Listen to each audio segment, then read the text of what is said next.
तो आज से संकल्प लेना कि गम खा लेना, करो विचार जो सब दुख जाइए। सदगुरु कबीर साहब कहते हैं विचार कीजिए इससे सभी दुख चले जाएंगे। जैसे जो विद्यार्थी पढ़ते नहीं है, घूमते रहते हैं, मोबाइल देखते रहते हैं, खेलते रहते हैं, मनोरंजन करते हैं, फैशन में टाइम गंवाते हैं, सोते रहते हैं कुंभकर्ण की तरह।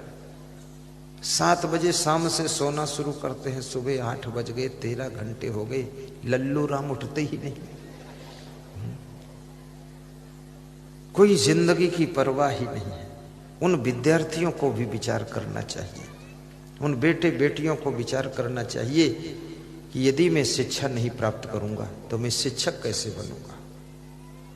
यदि मैं शिक्षा नहीं प्राप्त करूंगा तो डेली बेस पर मजदूरी करूंगा, 200-300 रुपये रोज मिलेंगे, 9-10 हजार महीना मिलेगा। यदि मैं शिक्षा प्राप्त कर लूंगा तो मैं शिक्षक बन जाऊंगा तो 50-60 हजार रुपये महीने मिलेंगे। मैं डॉक्टर बन जाऊंगा तो 1.5 लाख महीने मिलेंगे। और मैं यदि बहुत बड़ा अफसर हो गया, कलेक्टर बन जाऊंगा तो पूरे जिले का राजा बनकर रहूंगा। ये विचार करना यदि आ जाए, एक क्लर्क की क्या कीमत है और कलेक्टर की क्या कीमत है, सोचिए।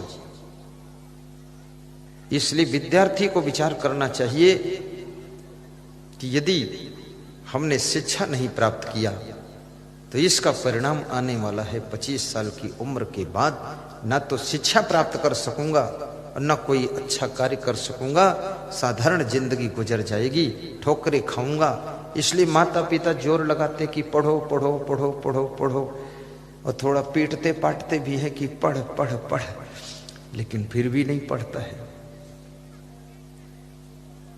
मैं जब आश्रम में आया तो मेरे गुरुदेव मुझसे कहते थे पूरी पुस्तक याद करो।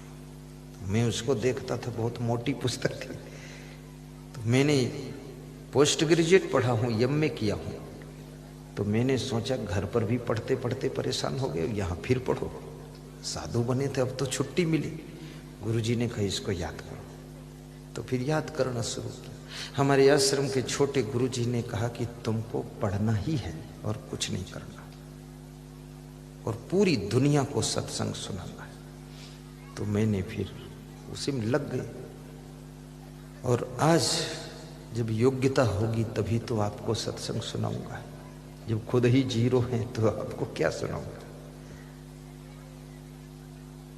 तो मैं बच्चों से कहूंगा शिक्षा प्राप्त कीजिए। ये जो बेटियां बैठी हैं बड़ी आस लेकर आई हैं, मेरा आशीर्वाद है तुम्हारे लिए, इन बेटों के लिए भी आशीर्वाद है। पढ़ाई कर तो इतनी कर, पढ़ाई की तो हद कर दे। और घर में यदि गरीबी है तो उस गरीबी को भी रद्द कर दे, गरीबी को भी रद्द कर दे।